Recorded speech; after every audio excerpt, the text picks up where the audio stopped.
Untuk beribadah, untuk mengabdikan diri pada Allah SWT bukan syarat dia kaya. Kadang-kadang miskin pun boleh beribadat pada Allah. Kadang-kadang kaya pun boleh. Engkau kadang-kadang sakit pun boleh mengabdikan diri pada Allah. Engkau boleh ingat Allah. Engkau kadang-kadang senang pun boleh ingatkan Allah. Engkau kadang fakir boleh ingatkan Allah SWT. Tidak ada angkuh engkau dengan Allah SWT. Tetap rendah diri sebagai hamba Allah.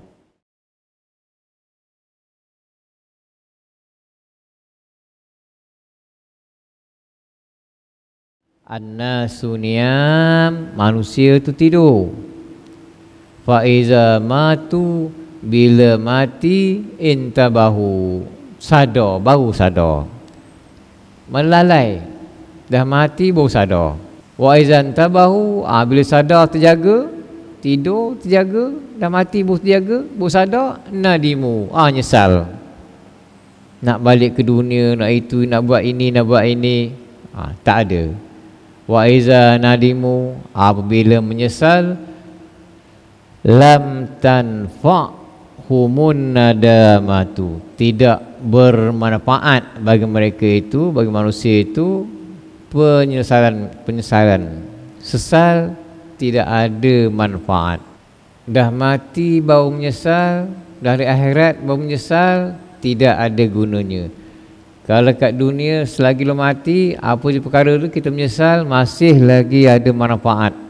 Kerana bila leka tidur, dah mati baru sadar, bila sadar menyesal, bila menyesal tak guna, maknanya adalah perkara yang tidak dilakukan, yang tertinggal, yang tidak dibuat, yang tak diselesaikan. Tu amanah kita sebagai hamba Allah macam-macam.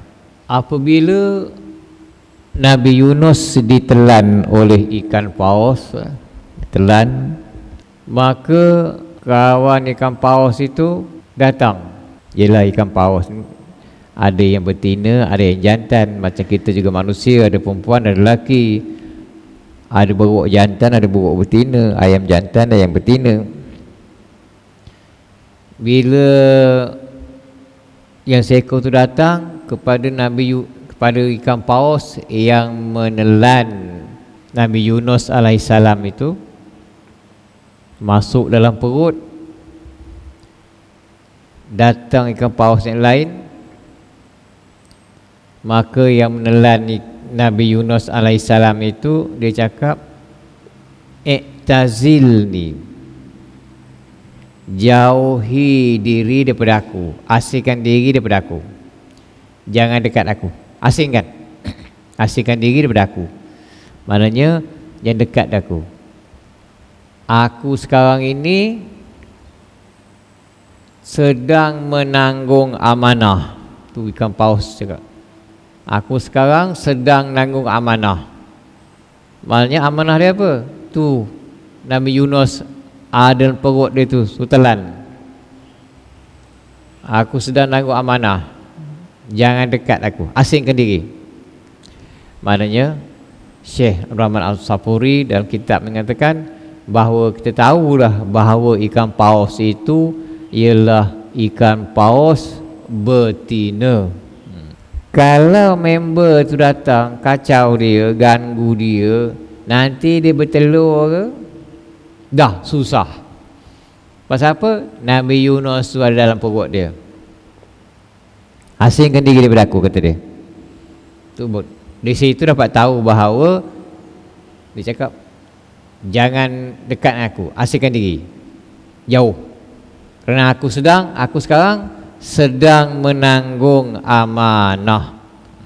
Maka dapat tahulah bahawa paus, ikan yang nelan Nabi Yunus alaihissalam itu ikan paus betina. Tak kasih paus jantan datang, nanti kalau bertelur susah. Dalam ada isi amanah lagi, telur lagi tukang. Bertelur ke beranak. Kalau haiwan ni kalau ada cuping telinga, kebiasaan kebanyakannya bila ada cuping telinga, dia beranak. Yang tak ada cuping telinga biasa bertelur. Beruk, kan ada cuping telinga macam manusia, Mana pula beruk bertelur kata. Beruk beranak. Mana orang kata beruk bertelur pula lah. Ketawa orang dia. Jadi gitulah. Ikan paus tu tahu dia sedang menangguh amanah, tak boleh diganggu. Maknanya betul-betul dia megang amanah. Disuruh telan Nabi Yunus duduk dalam tu. Selagi duduk dalam tu belum ada arahan Allah Subhanahu Wa Taala tu, dia tak buat apa-apa. Takut dia. Sedangkan Nabi Yunus dalam tu sibuk dengan la ilaha illa anta subhanaka inni kuntu minaz zalimin. Yang dalam Quran cerita tu. Dan ada ulama kata kan, kalau buat sembahyang hajat baca itu 40 kali, lepas tu sambung. Dalam Quran tu ya Nabi Yunus baca la ilaha illa anta subhanaka inni kuntu minaz zalimin. Lepas tu kita akan tahu ayat selepasnya fastajabna lahu wa najainahu minal ghammi wa kadzalika nunjil mu'minin. Maka bila sembahyang hajat, bila baca la ilaha illa anta di sujud, pada sujud yang akhir tu, dalam sujud yang akhir la ilaha illa anta subhanaka inni kuntu minaz zalimin, dah cukup 40. Niat apa nak minta. Lepas niat tu selesai niat tu, sambunglah ayat fastajabna lahu wa najainahu minal ghammi wa kadzalika nunjil mu'minin. Nescaya Allah perkenankan permohonan itu. Jadi Nabi Yunus dia baca itu sehingga malaikat dengar. Aku dengar orang bertasbih dalam tempat yang tak ada orang, yang sunyi senyap gelap ni. Kata malaikat ni tak pernah dengar ni, gelap ni ada orang tasbih sini. Itulah dia Nabi Yunus alaihissalam. Masuk dalam perut ikan pun masih lagi ingatkan Allah Subhanahu Wa Taala. Mungkin Nabi Yunus ingat kesalahan dia apa ke, Allah beri petunjuk. Tetap tidak lalai. Sini dia mengajar, Al-Quran kita mengajar bahawa walaupun dalam perut ikan, tetap kita ingat Allah SWT sebagai hamba Allah. Apa yang boleh kita buat untuk ingatkan Allah tu, buatlah. Walaupun berzikir apa gitu. Kerana memang kita mengabdikan diri kepada Allah. Naklah kita rasa rendah diri, jangan angkuh. Kerana bila kita dah sesak tu, kita akan ada tempat mengadu, melainkan kita mengadu pada Allah Subhanahu Wa Taala. Lepas tu kalau orang ni kalau susah begini, memang dia tunaikan kewajipan, walaupun susah, dia terima. Dia ngadu pada Allah, dia terima qada qadar Allah, tak ada bersungut. Kena tahu dunia ni untuk mengabdikan diri pada Allah Subhanahu Wa Taala, untuk beribadah. Untuk beribadah, untuk mengabdikan diri pada Allah SWT bukan syarat dia kaya, bukan ini. Kadang-kadang miskin pun boleh beribadat pada Allah, kadang-kadang kaya pun boleh. Engkau kadang-kadang sakit pun boleh mengabdikan diri pada Allah, engkau boleh ingat Allah. Engkau kadang-kadang senang pun boleh ingatkan Allah. Engkau kadang fakir boleh ingatkan Allah SWT. Tidak ada angkuh engkau dengan Allah SWT. Tetap rendah diri sebagai hamba Allah. Lepas tu manusia tidur, bila mati baru sedar, dan kubur baru sadar. Bila sedar nyesal, tak guna. Macam kita tidur, kita katalah kita jadi jaga ke apa gini, dah boleh sadar, lepas tu kita tidur. Dah tidur, agak suruh jaga barang, sadar je, dah habis barang kena ambil, tak jaga, dah nyesal, tertidur. Tu dah. Dia sadar tak guna. Lepas tu bila daripada menyesal di akhirat atau menyesal kubur, biar menyesal kat dunia, masih lagi ada manfaat menyesal di dunia. Walaupun salah macam mana silap pun, selagi belum mati, ada jalan penyelesaian, boleh kembali pada Allah SWT. Menyesal dengan perkara-perkara dunia ini yang terlepas begini tak akan memberikan manfaat kepada dunia dan menyesalkan. Tapi kalau perkara-perkara akhirat, kalau kita menyesal, buat ibadat, sembahyang, apa semua, juga ibadat-ibadat lain, sedekah, apa, baca Quran, selawat, apa semuanya, zikir apa semua. Kalau tak buat ini, nanti dia dah mati baru ingat nak itu nak ini, menyesal tak guna.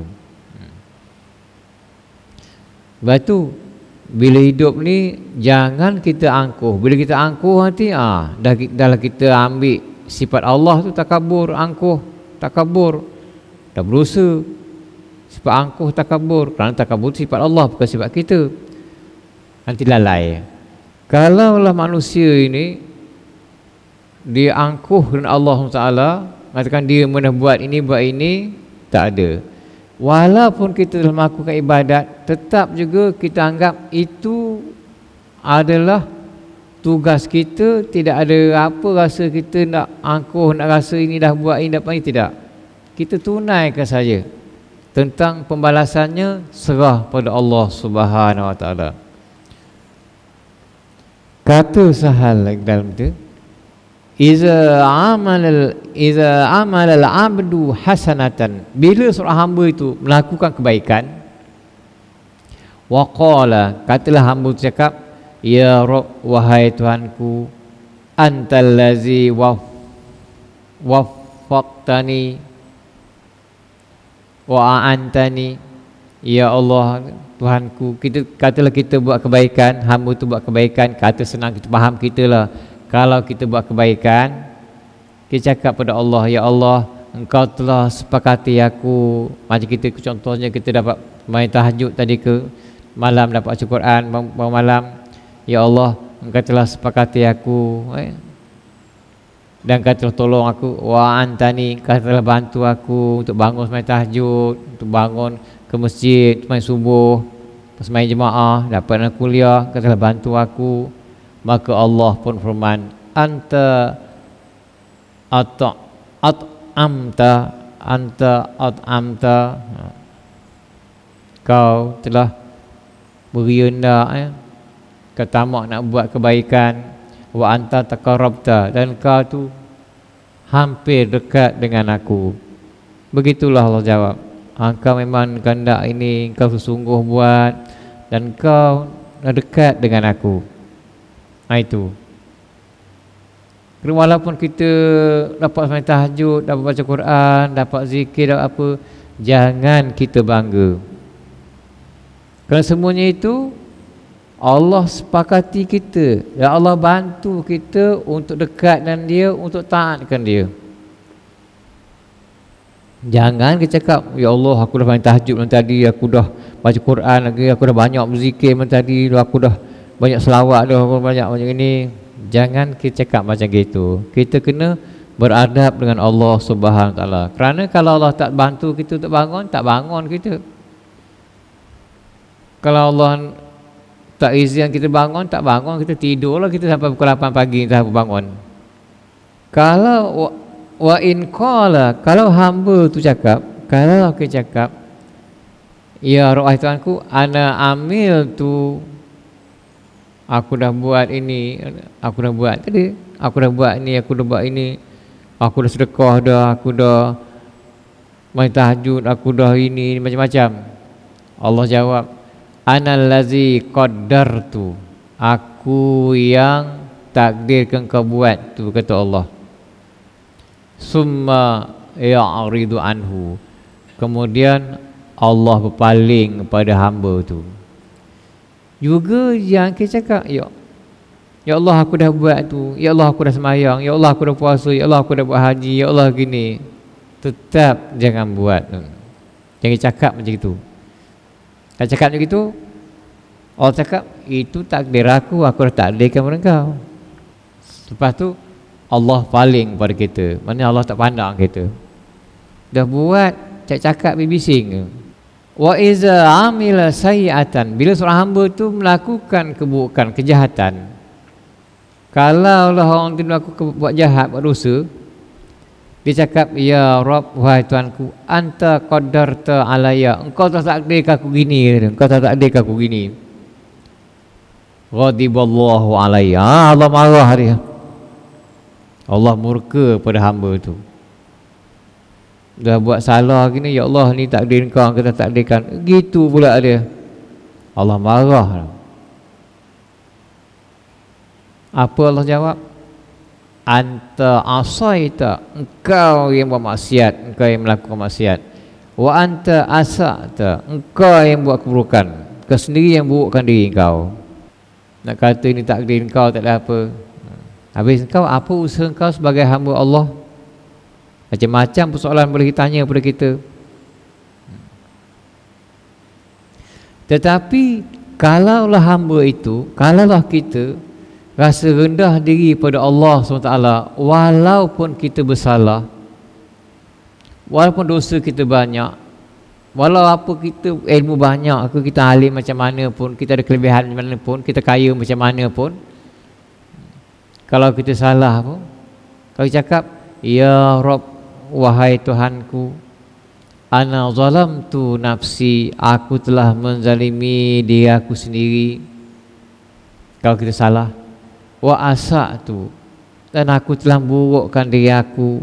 Tu kalau bersalah, mesti ngaku salah dan rendah diri pada Allah. Jangan kita angkuh dah salah, jangan cakap ya Allah ni kau takdirkan. Tak, kena rendah diri juga pada Allah Subhanahu Wa Taala.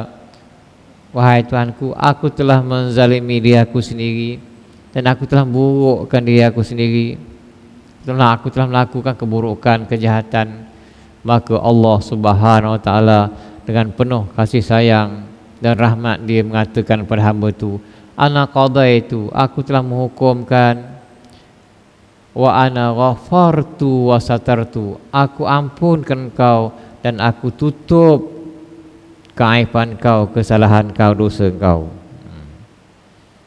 Walaupun berdosa tapi masih ingat Allah SWT, masih rasa rendah diri pada Allah SWT, mengiktiraf dosa sendiri, kesalahan sendiri, kelemahan sendiri. Itulah yang Allah suka sebagai hamba. Walaupun kita bersalah apa, jangan kita angkuh, tetap kita kembali pada Allah SWT, tetap mengadu pada Allah SWT. Kita mengaku kesalahan kita. Dia menunjukkan kita hamba itu tidak angkuh, walaupun salah macam mana pun tetap kembali kepada Allah Subhanahu Wa Taala. Tidaklah memaparkan yang kita ni angkuh, tapi kita menzahirkan kita rasa insaf, rendah diri, rasa bersalah dengan Allah Subhanahu Wa Taala.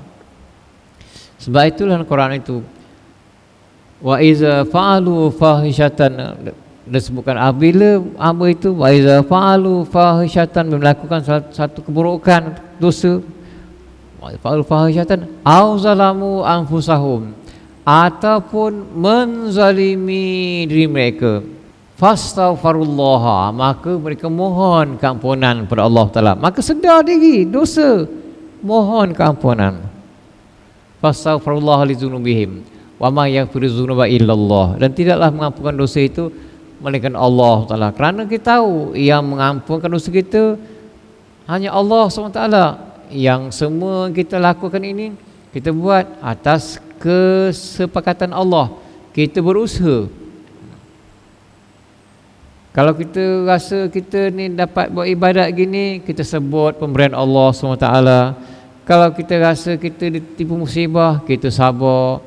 Kalau kita rasa kita berdosa, kita kembali pada Allah, istighfar. Kalau kita rasa kita dapat nikmat daripada Allah Ta'ala, kita bersyukur. Semua ada garis panduan tu.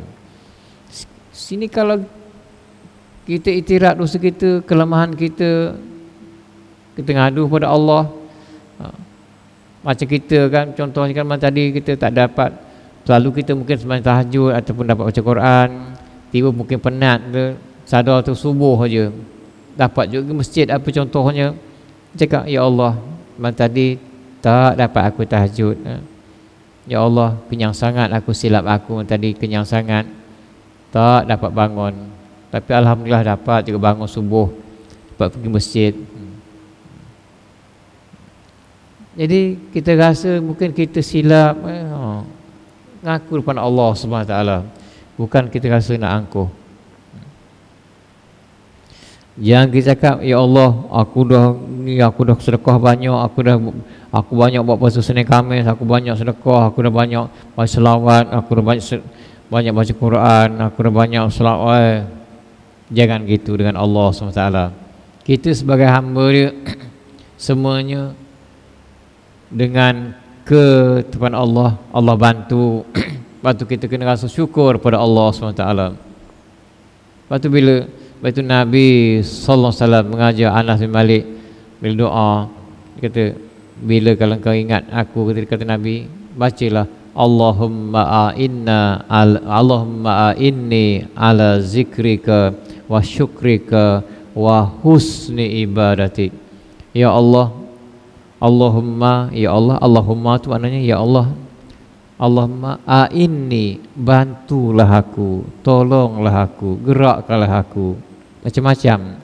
Allahumma inni, bantulah aku, tolonglah aku.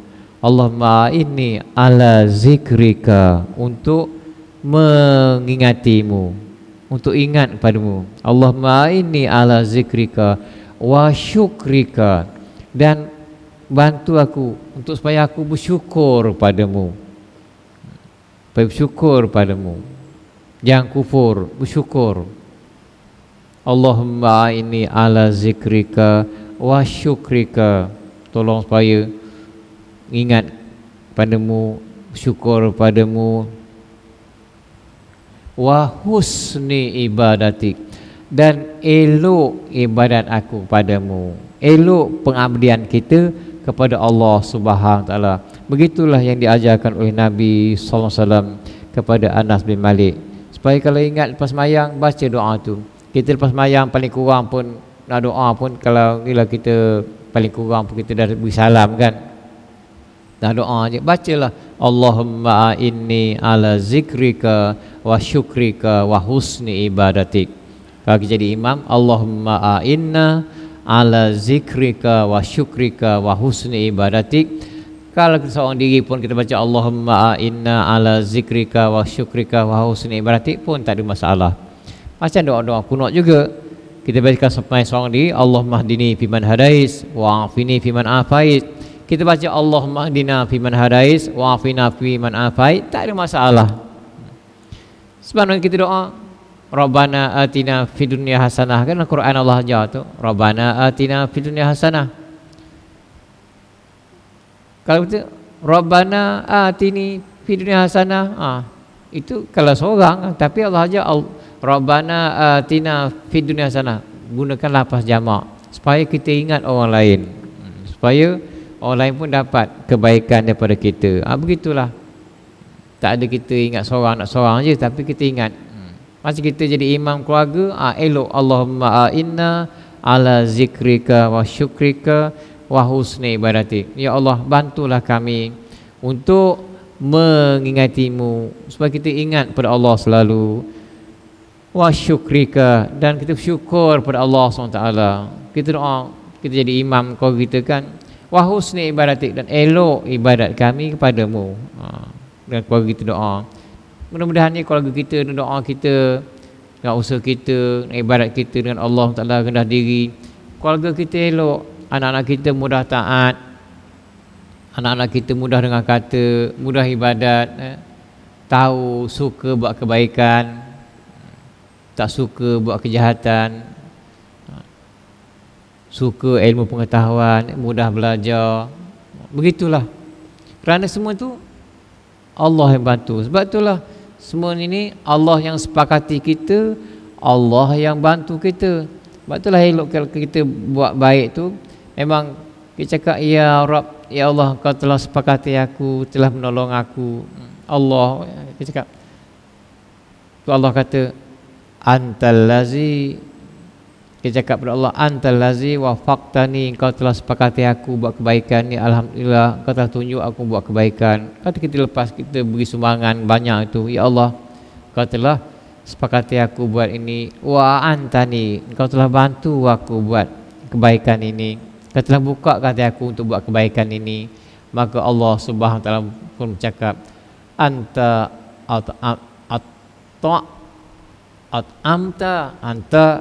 at'amta wa anta taqarrabta.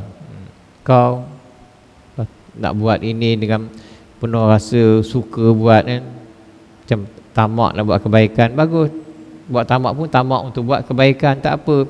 Tamak untuk buat ibadat. Dan kau wa anta taqarrabta, engkau telah mendekatkan diri pada aku. Begitulah. Maknanya walaupun kita banyak, apa keadaan kita pun, kita banyak ibadat, kita banyak baca Quran, tetap kita rasa rendah diri pada Allah SWT, yang Allah ini sepakati kita dan bantu kita buat kebaikan. Bukan kita nak lagak, oh aku dah buat ini, dah buat ini, aku dah banyak buat ini, buat kebaikan gini. Tidak. Bukan itu. Kita rasa rendah diri pada Allah Ta'ala walaupun kebaikan kita banyak, itu juga ibadah. Rendah diri kan Allah suka. Kita manis muka dengan orang, kita beri salam, itu semua ibadah. Sedekah, ibadah. Kita cakap dengan orang, kita cakap perkataan yang elok, kita manis muka, kita suka pergi ke tempat yang elok, semua itu ibadah. Kita bercampur dengan orang yang elok, ibadat kita, perbuatan kita yang elok, campur dengan orang yang elok, kita jadi elok. Kita campur dengan orang yang elok, kita akan jadi elok. Kalau campur dengan orang yang elok, kita takkan jadi elok. Nak tahu seorang itu, tengok dengan siapa dia campur. Kalau dengan orang elok dia campur, eloklah orang tu. Kerana dorongan hati dia pada orang elok tu, mesti dia sukakan keelokan, sukakan kebaikan. Begitulah kita, tuan-tuan. Apa juga keadaan kita, tetap juga itu sebagai amanah untuk tunaikan sebagai hamba Allah Subhanahu Wa Taala. Dan bila kita dapat melakukan kebaikan, taat, maka hendaklah kita syukur pada Allah Subhanahu Wa Taala yang telah membantu kita dan telah sepakati kita untuk membuat taat, yang kita dapat melakukan taat, kita dapat menjalani hidup walaupun dalam musibah, dalam keadaan kita susah, kita sakit ke, dapat kita juga beribadah pada Allah Subhanahu Wa Taala walaupun kita sakit, dapat kita menunaikan sembahyang juga. Kalau Ramadan walaupun sakit ini, boleh juga kita puasa, ya alhamdulillah. Syukur kita pada Allah SWT yang telah membantu kita untuk mengingatinya dan bersyukur padanya, dan juga membantu kita, menjadikan kita mengelokkan ibadat kita. Maka mudah-mudahan ibadat kita berterusanlah elok, semakin lama semakin elok. Itulah kita dengan Allah SWT sebagai hamba Allah SWT. Tidak ada ruang untuk kita angkuh atau kita meninggi diri, nak rasa kita besar, nak rasa kita lah banyak itu, kita lah banyak amal. Tidak. Bukan itu yang Allah suruh. Mengabdikan diri pada Allah, ibadat itu luas skopnya, luas maksudnya, luas caranya. Walaupun kita fakir, dengan cara fakirlah kita mengabdikan diri pada Allah. Kita miskin, dengan cara miskinlah kita mengabdikan diri pada Allah. Keadilan Allah samakan, tetap engkau subuh engkau 2 rakaat, aku sama juga 2 rakaat. Engkau itu ini ke Zuhur 4, aku 4 juga. Kau puasa Ramadan sama, buka sama waktu. Itu ibadah Allah sama, tak ada beza. Cuma kamu kena sakit, ada kelonggaran. Lepas tu bila ada kita dapat kelebihan, Allah beri kelebihan, apa juga hendaklah kita bersyukur pada Allah SWT. Bukan suruh kita angkuh. Semua itu daripada Allah SWT. Kita sebagai hamba Allah, yang Allah sepakati kita, yang Allah tak bantu kita, maka kita bersyukur pada Allah SWT. Wallahu subhanahu wa ta'ala a'lam. Wa sallallahu alaihi wa ala alihi wa sahbihi wasallam. Walhamdulillah. Subhanakallah.